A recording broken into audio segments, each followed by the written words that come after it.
My name is Jason. My name is Tom. And this is Fear of a Black Dragon, an old school RPG podcast. And in this episode, every girl dreams of a handsome plinth, as an entire city goes treasure hunting crazy in statues. Our first segment is the Basic Crawl. Statues is a 39-page adventure by Carol M., designed for 3 to 5 characters of 1st to 4th level. It's set in a fantasy not Byzantium, in the equivalent of a late Roman era, where the streets and taverns are abuzz with rumors of a huge hoard of treasure. Word has it that a mysterious book contains clues to several statues located around the city, which will lead to the treasure. These rumors are broadly true. And so, to quote, the party starts at night under the porticos of a courtyard wine tavern in the sprawling ancient city of Chrysocharas, the city of the Golden Horns. And so yes, the scenario begins in medias res, the res ipsa being a raucous conversation in a pub. The first thing you get to in content proper is the initial conversation chart. 12 different NPC groups who have different takes on this whole treasure hunting thing. This is followed by day and night city encounters, and then a couple of locations where there is a copy of the book that will help you find the clues. One at the wealthy Cometas' house, and one in Marthane's tomb, which comes with a set of necropolis encounters. Then we have About Brief Antiquarian Notes. This details the mysterious, rambling text that has the clues you need. Then we get descriptions and locations of the 5 statues. Each one has a bronze plaque with one or a few letters on it, and they can be combined to spell a Latin word that tells you where to go to find the treasure. Then we get the ruins above the cisterns. Spoiler warning, that's where you find the treasure. And then the cisterns themselves, where you find the remains of the unburied dead who have caused the treasure rumours, so that someone will come and arrange proper funeral rites for them. Also down here is a thieves' hideout. These guys are responsible for the many unburied cadavers. And there is an ancient treasure chamber. The module is rounded out by a set of appendices. Appendix A is rival groups seeking the book and or the treasure. Appendix B is excerpts from brief antiquarian notes. That's our book, i.e. the clues that you'll actually need. Appendix C is a series of maps found in brief antiquarian notes. Appendix D are picture handouts, a collection of public domain photos and illustrations depicting various scenes and objects. Appendix E is a set of pre-generated characters, and Appendix F are the letter chits, which are little handouts for when the statue plaques are discovered. So let's talk about how we have used this in our games. I have only read it in anticipation of preparing for this episode. I ran a one-shot of it. That was a 3-hour session using the Blue Home rule set, and I used the pre-generated PCs that you get in Appendix E of statues, and that was enough time for the players to rather impressively solve all the riddles, find the treasure, free the ghosts, and still all get killed, which I think is pretty good going. I'm going to ask you about still getting killed later on, because I find that interesting. Okay. Let's talk about things we liked. I think at the outset, before we talk about things we like, Tom, I think it needs to be noted that this module is not much of a looker. It contains exclusively public domain art, contains a fair number of grammar errors, and is the most simplistic layout imaginable for the content. If I were just skimming through PDFs that I had laying around, I would pass over this completely. I would not even give this a deeper look. And if you had not recommended it, I would not have probably read it based off how it looks. It is refreshingly DIY in its way. I think that there is something to be said for this kind of DIY in the original meaning of that term, not the sort of offshoot of OSR design theory DIY, but like sort of like just making something on your own without a lot of professional help. It has a certain charm, I suppose, but I do think your mileage will vary on that. Yeah, I could see how it would turn people off. And in fact, I must give a shout out to the 10-Foot Pole review blog, which, if that didn't exist, I too would probably have never heard of this, or perhaps cruelly skimmed right past it. Although I think maybe the ancient Roman setting might have got me. Because as you will learn later in this podcast, I suspect I am a sucker for that kind of thing. I would also like to kind of spring slightly to the defense of the public domain imagery in particular in one aspect, which is that I think the fact that when you look at these handouts, you know that you're looking at an object from the real world gives an added weight to the kind of the treasure or the feeling of just history to some of the locations you go to, that I think if even the most spectacular treasure hoard that's in a painting that's clearly fictional wouldn't have. I can kind of get behind that, I think. But let's just talk a little bit more about what we liked, because I want to make it really clear that my kind of like calling out the module for not being much of a stunning visual feast is kind of a setup to say that that's actually really... It's really misleading because the module is actually really, really interesting. And I'm actually glad I got a chance to read it. I'm glad that you stumbled onto this as well. It is probably unlike any fantasy module I've read. Is that fair for you too? I think so, although we're probably going to have to take, I don't know, maybe 30 to 45 minutes to explain exactly why. But yeah, it's in a just different enough format.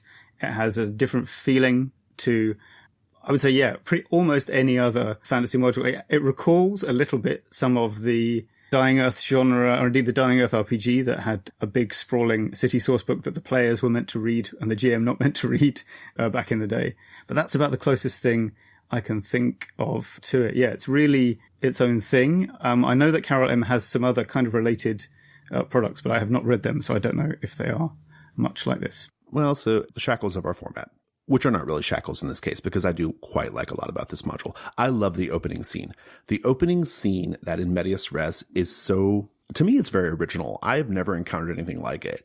What it is, we ran through it kind of quickly earlier, but listeners, what it is the player characters start at this big, what's essentially like a party at a outdoor kind of pub tavern thing, right? Everybody there is aware of this treasure, and everyone has different snatches of information about either the treasure, why the treasure's there, if the treasure actually exists, and also this book, which may have clues. Some people know about the book. Some people know a lot about the book. Some people don't know anything about these books. But you have all of these people in this kind of collected here, sort of separate but together, a buzz about this treasure hunt, right?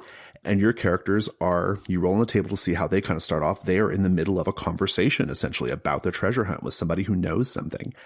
I found it to be really fascinating. Like, as I was reading it, it gave me the feeling of like an older Robert Altman film, like where we see just like, a huge group of characters, and I imagine the camera sort of panning around and everyone kind of like chit-chatting and talking and you as the viewer learning little bits here and there.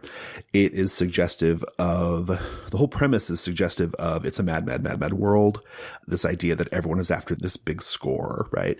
And so I thought that was really interesting. I mean, most in Medias Res is going to be like, you're outside the vault you're about to break into, right? As in Masks of Lankhmar, or you are, getting ready to have a fight or something like that, right? So I thought this was really interesting. Yeah, it's really great. And it's just a very pleasant atmosphere to start in as well. Kind of, it has that funny atmosphere that goes through most of this module. Yeah, it just reminded me of not only exactly that kind of opening scene in a maybe mid-70s movie with loads of people talking at different tables, but also just of summer evenings down the Hobgoblin Pub Beer Garden in Brixton, just chatting to everyone at different tables. Yeah, it's really good. And then you're right that it's got this screwball comedy thing to it. It made me think of What's Up, Doc, starring Ryan O'Neal and Barbara Streisand, which is, this must be the first RPG adventure that's ever reminded me of that. Yeah, it has this, it's light-hearted, but not totally, so it's not a farce.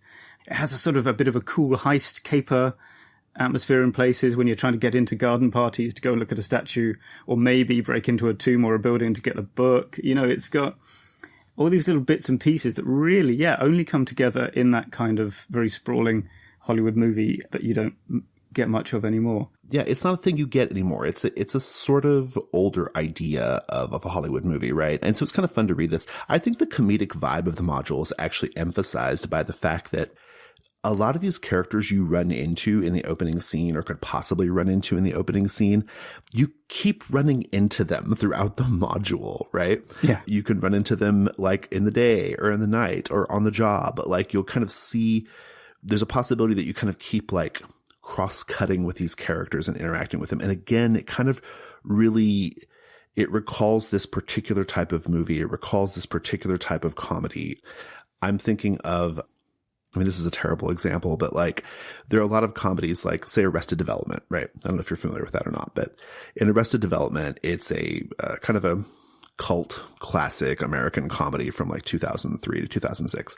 And it takes place in Los Angeles, huge city, right? But the world of these characters feels very small because like they keep just running into like improbably just running into the same people, right? Over and over again, right? In Los Angeles, right? Which is a huge city. It's kind of funny. And this module has that kind of feeling to it, right? Like, okay, maybe you didn't get a chance to run into the sort of like, you know, proud, overambitious noble during the party, but you get to run into them later, possibly, right? I just kind of like that. I like this. I don't know if madcap is the right word, but it has this sort of like, the city is kind of a buzz. It's everyone's doing this thing and we're going to keep running into each other. And, yeah, I don't know. It's just different. Like it's so different. Yeah, it's great. I think part of that as well is it's chosen deliberately quite unusual historical setting, or rather it's kind of grabbed things from a few different places. And yeah, that late Roman Empire thing is odd, but a good choice because it sort of has that tension between, there's a few mentions of people maybe still worshipping the ancient pagan gods as compared to the current saints, which of course is the equivalent of the now Christian church being the general religion of everyone in the city, in theory. And so that kind of means that your setting should have a city that is a bit like that, or this scenario is going to introduce a city that's a bit like that. But generally that kind of creates an interesting bit of, I don't want to say, I guess it's a bit of tension. But it's not something that the characters are expected to engage with very strongly. It just means there's a bit of a secret that the rich people want to keep out of sight. Yeah, the setting is really interesting. I mean, it is sort of like set in this kind of antiquity, right? I mean, when you read it, it has this feeling of like ancient Rome or like a Grecian city or something like that, right? Like it's got this like really particular feeling to it. And I found that to be really interesting. I wouldn't say it's like something I loved about the module just because I had a hard time figuring out like where this falls in my campaign world, right? Like, yeah. Like I think you have to like, you know, like it doesn't really seem to fit with most, I mean, if you have an ongoing campaign that's set in this sort of like classically inspired era or whatever, I guess that's okay, but not many people do, right? So I was wondering like, would the module be as interesting if you sort of reskinned it to be a little bit more like Dark Age, you know, medieval European kind of like flavor? I don't know. See, I feel like it would lose something. I think it would, I think it would still work well. Like the plot is not tied to, I mean, as long as you've got the idea that ghosts are caused by lack of proper after-death care, you're probably okay, as long as statues are a thing. I mean, I should note, actually, it's the talking statues idea is from 15th century Rome rather than 3rd century Byzantium. So Carol M. has rather expertly dropped in pretty seamlessly a bit of much later history without, you know, you can't tell that it's not originally from this. It's not just Byzantium with the serial numbers filed off. But you're right. I think if you didn't have kind of Greek names and sort of slightly alien to us now, kind of thinking about the way gods and spiritual things work, maybe it wouldn't work as well, but really hard to say. You know, I don't know. I think one of the things I really love about the module is it feels so textured, right? Like you get a really, really good sense of the culture and ways of the people of this city. And a lot of that seems to be informed by sort of real world historical analogs. A lot of it, like you mentioned with the talking Roman statues, is kind of blended from different, you know, time periods and things like that. And that's all very fascinating, but it all kind of comes together in this really, really impressively kind of like textured whole, right? Like we don't get like a huge amount of like historical background of the city, but there are so many like little historical notes peppered in throughout that you start to have a good sense of what this city is about, or at the very least you have enough to kind of play with and kind of fill in the gaps, right? For example, something I found to be utterly fascinating in the text is all the different treasures that are listed that you can find. They all have different values depending on who you sell the treasure to. So for example, you can find this gold wire wrapped bone flute that's decorations imply some kind of story about like a hapless monarch from history. You can sell this bone flute to the church for between 600 to 1,200 gold pieces. Or you can sell it to the state for between 1,200 to 1,400 gold pieces. But for people who don't know anything about the story of the hapless monarch, it's only worth 5 gold pieces as a curio, right? And another one of the treasures is this set of silver reliquaries. And each of these reliquaries bears the name of a different church that they originally belonged to. Now, these reliquaries, we're told, intrinsically, meaning their materials they're made with, are worth 100 to 800 gold pieces. But if you sell them to the church that's named on the reliquary, you can get as much as 24,000 gold pieces for them, right? I love these treasure details because, like I said earlier, it adds a lot of interesting kind of cultural and historical depth to the setting.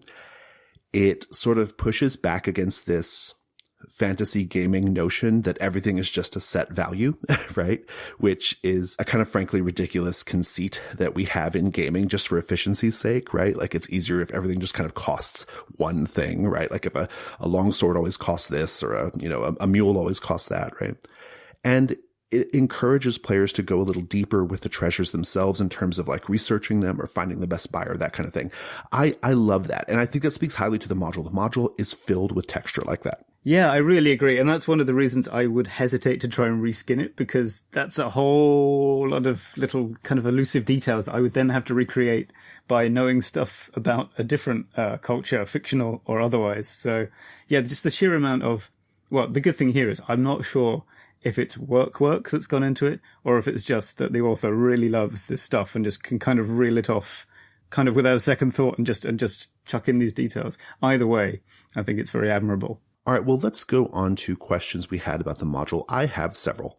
The main question I have, Tom, since you've played it, is quite simply, does it work? And here I don't mean like, does just the puzzle thing work, but rather does the kind of comedic, almost madcap vibe implied by the module, does that work? Does it work as a fantasy adventure, given that there doesn't seem to be a lot of combat, at least in my read of it, although apparently you had a TPK? Well, how'd it go? Well, it went really well, and I know what you mean, because this is the kind of scenario where it's not easy to read it and know with a great deal of certainty what's going to happen. My decision to do so was pretty much based on kind of just a gut feeling that, yeah, I think this will work out. And correctly, I think, on the subject of the puzzle of, putting together the letters to spell the Latin word, cisternae, cisterns, and so just that really worked well for a few reasons. So we've talked before about how, you've got to be careful with puzzle difficulty, because what's obvious to you, the author or the GM, is rarely as obvious to the players. That's just a well-known GMing thing, I think, by this point. But this one was very interesting because I think it's actually alluded to in the text, is this idea that some of the player characters will be doing one thing, while someone else in the group is quietly reading the extracts from the book that you get, or having a look at the map, which has a few key locations actually labelled on it, which is hard to see at first. And then they'll just go, hey, guys, I've just spotted this thing on the map. Maybe we should check it out. And that is genuinely what happened. I would look across the table, and one player who was, kind of in the background a bit for this scene while they were trying to get a student from the university to get them tickets to the rich people's weird, eyes wide shut garden party. Yeah, he would be peering at the map and kind of then looking at a fragment of text and kind of looking at the map again. Yeah, and I was also worried that, putting together a Latin word and then matching it to a location wouldn't happen, but it did. I didn't have to help them at all. It was a little bit of lonely fun that actually happened at the table. and it helped keep everyone engaged, even if they weren't the spotlight characters. So I probably will steal this kind of format in future, this kind of multi-component team challenge for my own future mystery things. Well, it's good to hear the puzzle part of it works, but what about like the vibe? I mean, like, I think that's the thing I'm most concerned about here. Like, does it work as a fantasy adventure? I think that's like I don't know if that question makes any sense, but like this module is so different from like a typical fantasy adventure, right? There aren't huge amounts of combat going on. The stakes aren't even really that high, if we're being honest, because they're either going to find the treasure or they're not. There's like no, True. Although the guys who have a hideout near the treasure will attempt to murder them. So that's a good point. It escalates towards the end. But you're right. It doesn't have that much. The main combat involved attempting to mug two students to get their party tickets in the game I ran, then fighting some hiding thieves. That was about it. But there was always this sort of, the fighter characters were often using their martial prowess to kind of lean on people. But yeah, no, because of the way it's done, it did come out more like that screwball comedy we've talked about. Not just the things they had to try and do. So if you're trying to talk someone into giving you an ancient book, the things that spring to players' minds tend to be a bit different than they might be compared to, clearing out a goblin nest. And also, as you mentioned and correctly identified, the recurring characters were definitely a thing that just suddenly creates this sort of screwball comedy thing. Like, just the second or third time you see the same, like, AWOL Varangian guards, you're like, oh, no, not these guys again. And right. It really just creates that atmosphere by itself. And some of the the mini puzzles as well, like, because they're they're a lot vague, the clues in the book excerpts. So there's one where the statue involved is actually upside down, and someone read it and went, oh, maybe we need to get a different perspective. So we then end up with all of the player characters lying flat on their backs in a public square, looking upwards towards buildings in the hope that they'd spot a clue somehow. Surprisingly, that worked, because that kind of is the answer. But they just started behaving in that way spontaneously. I can't pinpoint quite why, but it did work, yeah. Yeah, that's great. We actually should probably mention like the sort of like deep lore of the module, because we kind of just quickly glossed over it at the beginning. But basically what is going on here is there's a network of organized crime in the city, and they have been murdering people over the decades or whatever, and they dump their bodies in this cistern. And all the ghosts of all these murdered people they want to be buried. And so what they've done is they have somehow managed to get this book written that contains these clues about these statues. These ghosts have managed to hide like clues about where to find their bodies, essentially, right? They want the adventurers to go down to the cistern, find their bodies, and bury them. Is there even treasure? I can't even remember. There is, although that's kind of coincidentally also there, but which, by the way, is the site of the TPK, because it's behind a very deadly trap. Right. Yeah, exactly. Oh, yeah, good point. So we should probably mention that. Like, there is this like kind of, kind of supernatural fantasy lore to it, right? Like and indeed, if you go down there, you could possibly get like wrapped up with the organized crime syndicate or the guards that they have on the payroll or whatever, right? Like that's all a possibility of like danger, I guess. Yeah. So just worth kind of, to be completely fair to the module, there are opportunities for danger, I suppose. Mm-hmm. Yeah. So, okay. Second question I had is, you played it in 1 3-hour session. Was that enough though? My read was it needs more. Yeah, it's enough, but I think more would be better. 3 hours is enough to kind of hit all the main things that you need to do. Like your waypoints are kind of get the book, hear the rumors, get the book, go to the statues. Some of them don't take too long to deal with. They're relatively simple. And then go to the cisterns. So yeah, it's okay. But as we mentioned, it's sort of like a certain kind of film that generally is over 2 hours in length and involves a lot of just random wisecracking, and a lot of the joy that we got from the adventure was just in each set piece, just the general mucking about and kind of bickering about what to do next, or coming up with not very good plans and attempting to execute them. And I really think 2 or 3 sessions would give you more space to explore that, and maybe just squeeze more juice out of the fruit metaphor, basically. Yeah. Well, that leads to my final question, and somewhat leads to my final question, which is, so I've said a few times now that this module does not read like many modules that you find out there.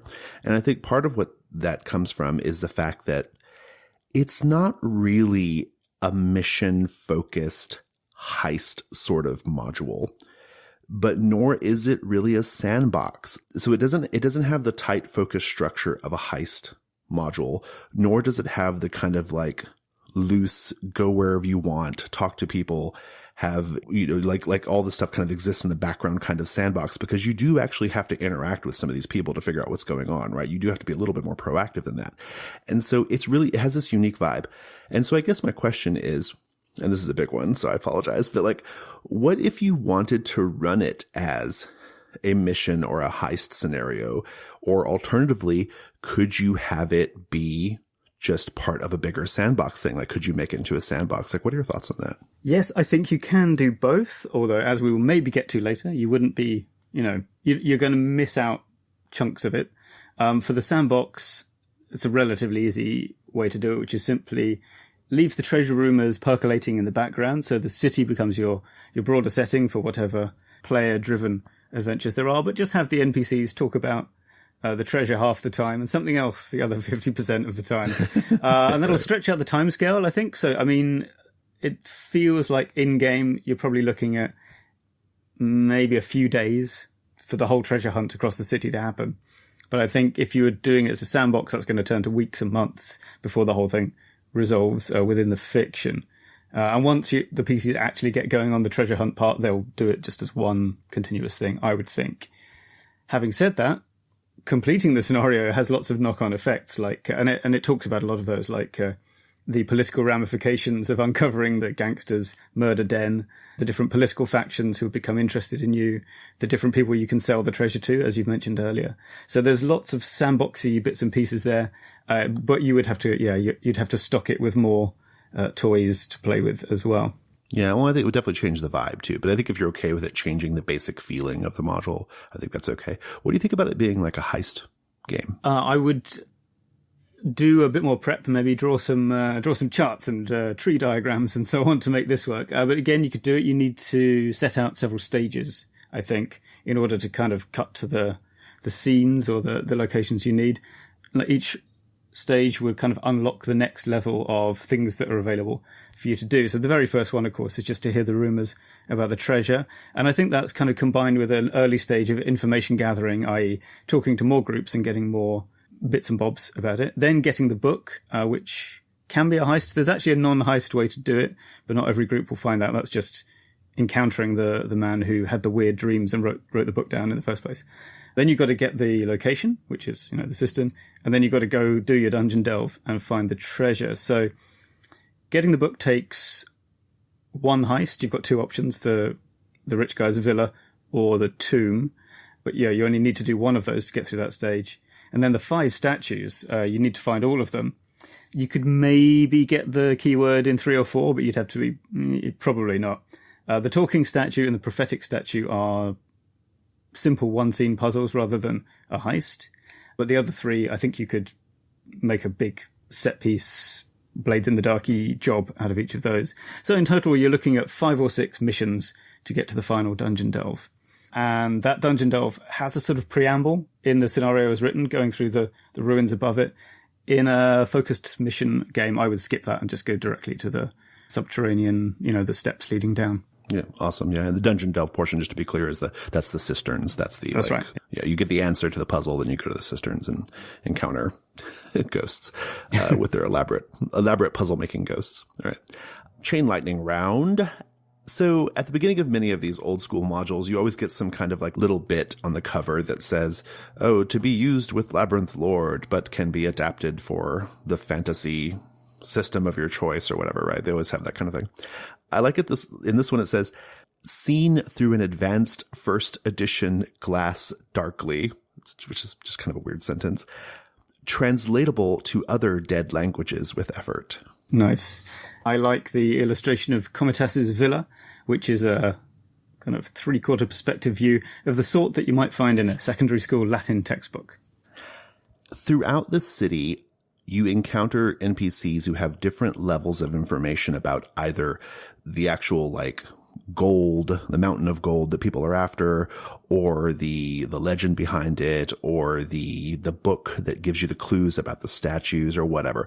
You encounter people with different types of information, and the book like lays it out like this person, there's a 60% chance they know about this and a 20% chance they know about this, right? But I love the little detail that the buskers, 99% of the buskers know the legend, and 70% of them have clues about the book and the statue. So just go to the buskers. It's like, there you go. Spoiler alert. Like, the win button is the buskers, listeners. I like that there are cameos by real-world antisocial philosopher Diogenes in the day and night encounter tables. And finally, I've mentioned it already, but the module is filled to the brim with cultural details that makes the city feel very alive. In one tomb, we are told the floor has been strewn over the centuries with curse tablets, which are thin sheets of lead inscribed with barbarous names and entreaties to underworld deities. My last one is one of the statues, which emits blood-curdling screams if you touch it. And it doesn't actually do anything else, but not one of my players was willing to go back and find that out for themselves. Nice. Let's go to the Expert Delve. It's the Expert Delve. Listeners, occasionally on this show, we have an Expert Delve that is what I would call mostly educational, where we just talk about a topic. And I think this is probably one of those, although I'm sure Tom is going to give us lots of good game resource information as well. So, Tom, what are we talking about? Well, can I first preface my remarks by saying I gravely doubt that this is going to be very educational, but let's hope for the best. Listeners, we've failed on all counts at the outset. Let's see. So I am working from the premise that I think it would be a mistake, not a huge one, but a bit of a mistake, to treat statues as either purely a heist scenario or as a pure sandbox. It is instead what I'm choosing to call an urban picaresque. If you lean towards the comical, it has elements of screwball comedy in it, also as previously discussed. But you could run it much more straight-faced, I think. Not a lot more straight-faced, but a bit more. And that would still work. So statues actually pretty directly alludes to the author Apuleius's novel The Golden Ass, Assinus Aureus, which is the only Roman novel written in Latin that we still have today in its mostly entirety. And the book fragment handouts that you will read very much recall it. It's sort of equally a rambling kind of story about these friends or people who meet each other, telling each other how they got here, and then there's lots of flashbacks nested and so on, and it's all a bit show-offy and silly. And so therefore, technically the genre would be the Milesian tale, but picaresque will broadly work, and we'll explain what that means in a second. The historical ancient Milesian tale format is pretty complex and would be quite hard to use in a role-playing game because, for example, The Golden Ass, the format is two guys meet in a tavern, if I'm remembering correctly, and one of them asks the other one how he got here, and he proceeds to tell a series of anecdotes which nest into each other and jump back and forth in time. So fun story game stuff, but maybe a bit of a hassle. Well, so Tom, let's talk about that term picaresque. We have actually used that term several times on the program Fear of a Black Dragon on different episodes, but we've never really talked about like what it means. And I think this is already more educational than you think it's going to be, but this is a good chance to further that. So what is picaresque? Well, the picaresque is it refers properly to a genre that originated in Spain in, I want to say the 16th century maybe, but not from Cervantes, oddly enough. But generally as a format, it refers to episodic stories that are kind of broadly realistic. They have bits of satire and comedy and crucially little or no plot and very little character development. It's actually the format for a lot of classic fantasy stories. Like if you think of things like the short stories or even the novels of Farfred and the Grey Mouse or the Cujal the Clever Stories. Yeah, in fact, Statues Appendix N mentions Eyes of the Overworld as an inspiration. It's like that, these sort of roguish heroes, a Melandro, if you will, which is, sort of someone who is not a bad guy, but will do things like, thievery or bits of sharp practice. Well, like Becky Sharp in Vanity Fair, in fact, like she's not, she doesn't go around committing serious crimes, but she is still very much considered an outcast or to be despised by society at large. And yeah, so it's pretty common actually in the fantasy genre, and it's quite a good fit for fantasy games in general, wandering around, meeting weird people, sometimes killing them, I guess, if you're going down the murder hobo route, or otherwise just, interacting with them, finding out about their odd cultures and peculiar modes of dress, if it's a Jack Vance novel.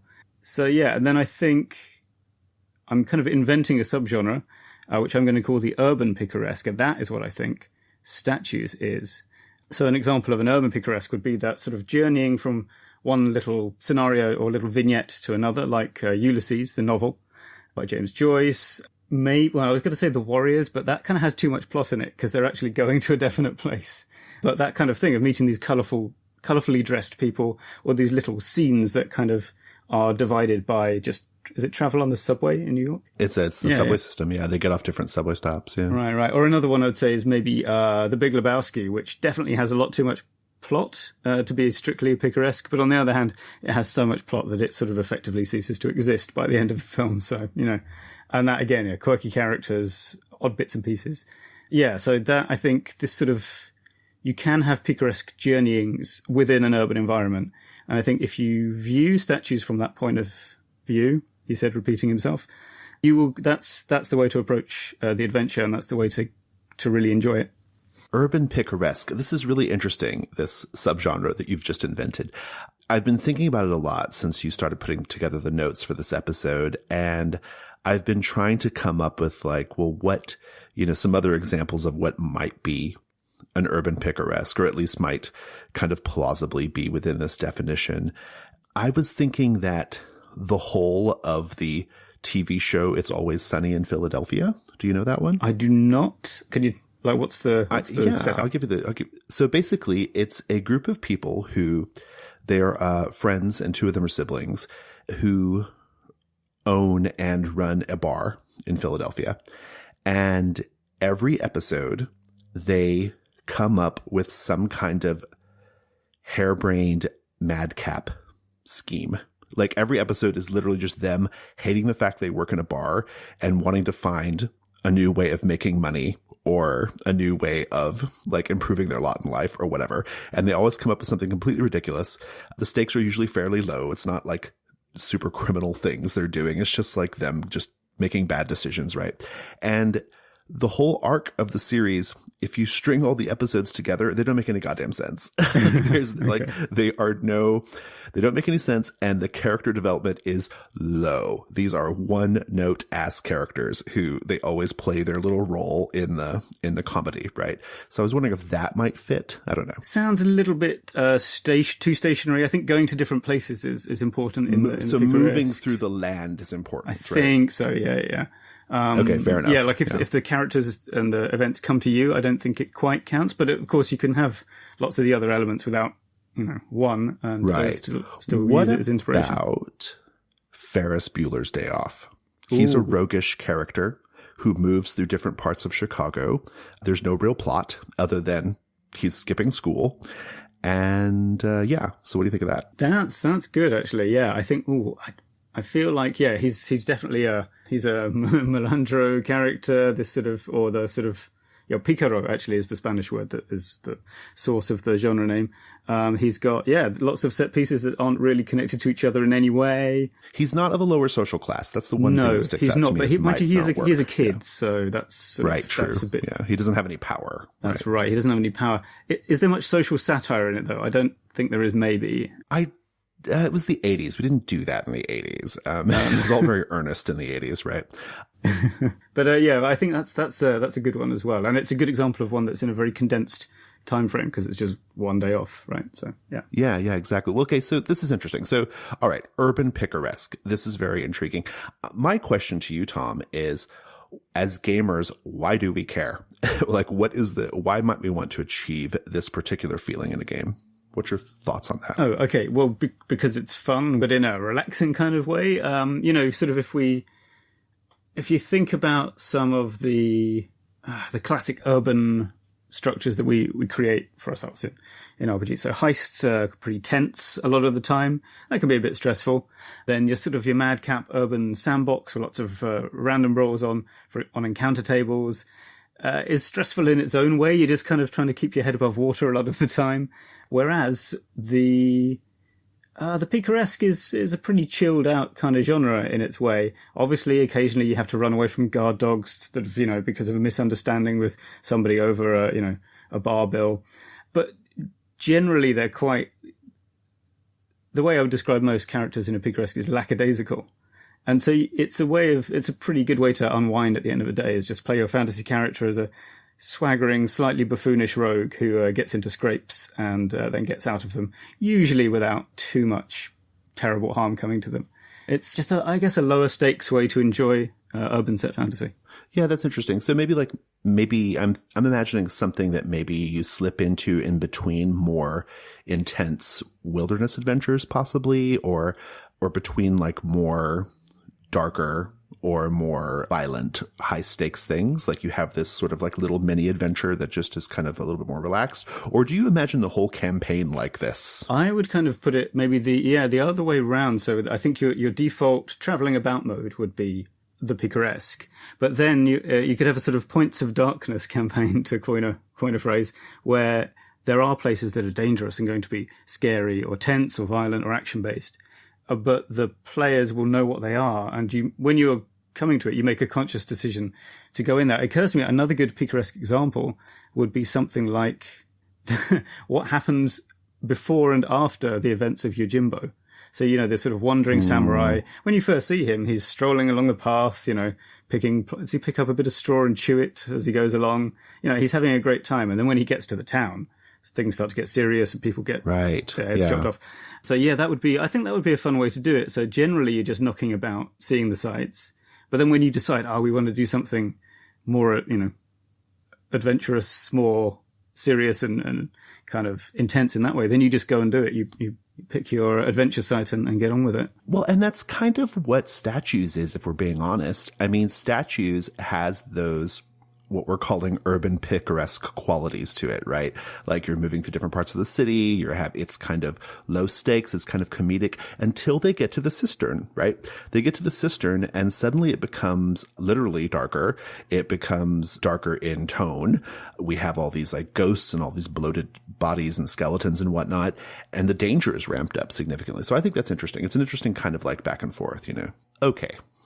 So let's talk about I am the GM who wants to add the idea of the urban picaresque to my game. I want to have an urban picaresque kind of thing going on in my campaign. What's my how-to here?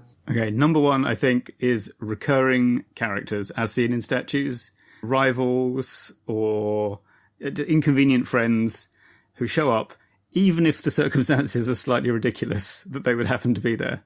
So, just like whenever another random screenwriter guy shows up in a restaurant in an episode of Curb Your Enthusiasm, if in doubt, choose an NPC that they've met before and is the most likely to make the players go, oh no, not them, for whatever reason, either because they like them and want to stay on their good side and they don't want them to, they don't want to get caught apparently stealing someone's clothes from a washing line because it's embarrassing, or because it's just someone they kind of hate. I think that's a good one. So you'll want to keep maybe a master list of NPCs with little notes and try and remember which ones were fun to play and had good scenes before. Okay, good. Then you also, I would say, when you do have a mission going on, you want constant distractions from what you're supposed to be doing. So choose your favorite city sourcebook with lots of random encounter tables and go with that. And when I say constant distractions, I don't mean side quests and things, but just sort of actual kind of irritations or things that will just lead you astray. And I mean, think about things like The Big Lebowski, where just the player's own inability to focus on what they're doing. That will be your friend. But because of the slightly, it's not antagonistic, but it's sort of because you're slightly being inconvenient to the players when they try and do things, you should also just have generally low impact consequences. So I don't think that a picaresque hero gets killed that often.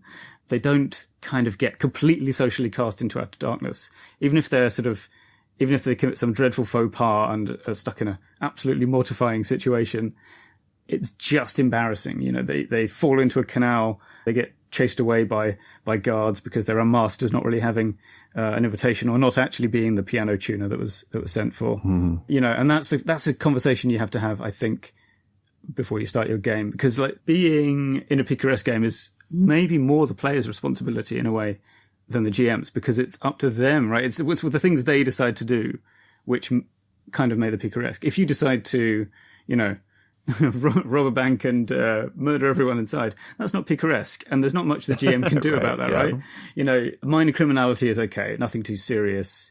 Like, your plan should be up to about the level of, well, my friends, we shall disguise ourselves as travelling mummers and thereby gain entrance to the palace and taste its extravagant cheese collection. That's kind of the level you're looking for. And if somebody wants to get like really serious, like one of the players thinks, oh, you know, let's go and steal from the Widows and Orphans Fund. You could handle it with a farcical plot turn, or like, you know, the murder victim turns out not to be dead. But at that point, you're getting into railroading. You're sort of saying, no, I want my turn to be the king. So yeah, you just kind of have to agree that's what you're doing. And if things shift in a way that move away from it, then you kind of need to stop and not necessarily say, no, you're doing it wrong, although they are. But just to like double check, is this, are we all kind of on the same page here? You know, are we all planning this together? Right. Yeah. Yeah. It's basic tone conversation stuff, right? It's basic, but I think especially in this, because there's going to be a lot of different things happening, you would want to have that conversation just in little asides more often. I think that's right. Than otherwise. Well, is there anything else we want to say about the urban Picaresque? Yeah, I do want to wrap up a bit with the idea that it's often funny, but not always. So don't kind of approach it maybe like an absolutely farcical, ridiculous thing. I think if you try to be too funny all the time, that's going to ruin it as well. The characters have to have kind of believable, relatable, even if they're slightly comical concerns. Like there's one of the pre-generated PCs in Statues who is a barbarian warrior who has, and it doesn't explain any further, just an embarrassing injury that he has to get seen to by a doctor. And it doesn't specify what it is or why it's embarrassing. But it's sort of the fact that he's embarrassed about it is what creates the fun, because he kind of doesn't want to explain why he has to go and see an apothecary or whatever. But it's entirely up to the player to deal with. So you want that kind of, something that could be serious, but isn't because of the way that you treat it. So try and walk that line between light-hearted fun, but also a bit of realism, and maybe some biting social satire if you're in the mood for it. Awesome. Let's go to the companion adventures.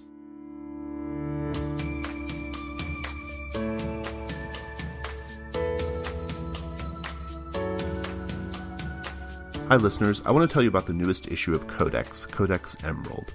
At 60 pages, Codex Emerald is the biggest issue of Codex yet. It also happens to be the best. Here's what you'll find inside. Emerald City Drama Club, a surreal and dreamy framework for Monster Hearts 2, about a group of kids putting on a production of The Wizard of Oz. Dark Designs in Verdigris, a game about exploring the Emerald City's seedy underbelly, a neighborhood called Verdigris, with mechanics inspired by World of Dungeons and traditional fantasy games. Dualhoven, a deluxe scenario for Dungeon World that explores a labyrinth of dwarven tunnels, stairs, homes, workshops, and crypts. It features a lot of really fantastic forward-looking tech for Dungeon World. Our miscellany, 3 dozen jeweled treasures, allegedly blessed or cursed.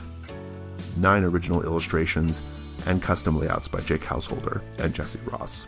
To get Codex Emerald, just make a $5 or higher pledge on the Gauntlet Patreon by February 1st. That's at patreon.com/gauntlet. Thanks. It's the companion adventures. Let's start with films. You know, for me, the film that I was immediately thinking about when I was reading the text was the 1975 Robert Altman film Nashville. Have you seen that one? To my chagrin, I have not. I've seen a fair few Robert Altman films, but not that one. Nashville is great because Nashville starts with this like really large group of people. It kind of famously has like 24 main characters, right? That's Robert Altman, yeah. Yep. And they all kind of like start off in one place or near one place in the city of Nashville. And the whole movie, we get to just see this big group of characters moving throughout the city of Nashville, going to different locales, going to different venues, all leading up to this big campaign rally at the end, right? There's like a kind of political backstory going on. And I love it because it has a lot of this same kind of like humor that this module has. There's a really similar like vibe. Obviously Nashville's not a fantasy adventure thing, right? But it has this same vibe of like a big group of people whose paths keep intersecting. They're not all moving to these places together. They just happen to keep running into each other, right? They're all kind of inexorably driven towards this big campaign rally, this big political rally at the end. And it's just a great, great movie. It's so good. One of my favorites. Nice. My film selection is also not a fantasy adventure, but on the subject of hijinks with more violent characters, I propose 1998's gangster flick Lock, Stock and Two Smoking Barrels, which is the first of Guy Ritchie's films, of all of which are broadly like this. Of course, his best work is that one with Madonna on a desert island. But yeah, this is the one that has the most kind of zany plans that don't really work, vaguely competent characters. Oddly, a cameo from Sting near the end, which is the mark of a great movie like Dune. Yeah, I think it's a good example of how to take this, something like Statues, and maybe kind of inject a bit more of the old ultra-violence.